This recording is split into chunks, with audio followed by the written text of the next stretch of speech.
नमस्कार दोस्तों। शिव पुराण के अनुसार भगवान शिव और माता पार्वती का पुनर्मिलन हुआ था और यह दिन हरियाली तीज का था। दोस्तों, एक बार भोलेनाथ ने माता पार्वती को उनके पुनर्जन्म के बाद याद दिलाने के लिए तीज की कथा सुनाई थी।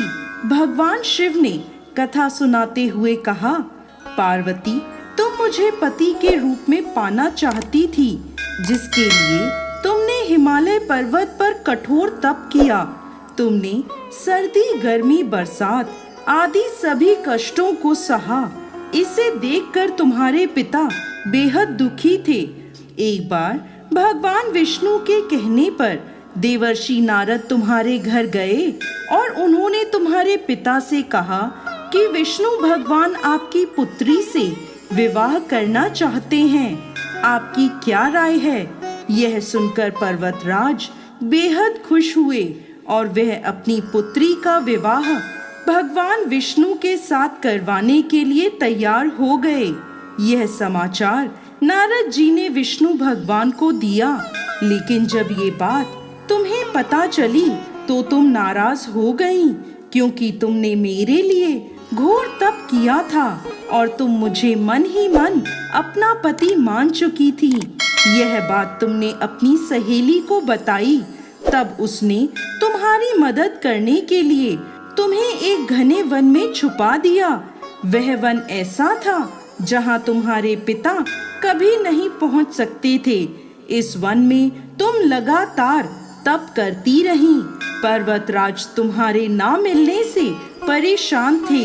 वह इस चिंता में थे कि यदि भगवान विष्णु बारात लेकर आ गए और तुम नहीं मिली तो वह नाराज हो जाएंगे। भोलेनाथ माता पार्वती से कहते हैं कि धरती पाताल एक करके भी तुम्हारे पिता तुम्हें नहीं ढूंढ पाए, क्योंकि तुम उस वन में एक गुफा के अंदर मेरी आराधना कर रही थी। तुमने रेत का एक शिवलिंग बनाया था। तुम्हारे तप से प्रसन्न होकर मैंने तुम्हारी मनोकामना पूरी करने का विचार किया। इस बीच तुम्हारे पिता तुम्हें खोजते हुए गुफा में पहुंच गए। तुम्हें वहां देखकर पर्वतराज बेहद खुश हुए। तुमने अपने पिता से कहा कि तुमने मुझे अपना वर चुना है और इसके लिए घोर तप किया है और आज यह तप सफल हो गया है। भोलेनाथ ने मेरा वरण कर लिया है। अगर आप मेरा विवाह शिवजी से करने को तैयार हैं, तो मैं आपके साथ चलूंगी। यह सुनकर पर्वतराज तुम्हारा विवाह मुझसे करने को तैयार हो गए। इसके बाद उन्होंने विधि विधान से हमारा विवाह संपन्न कराया।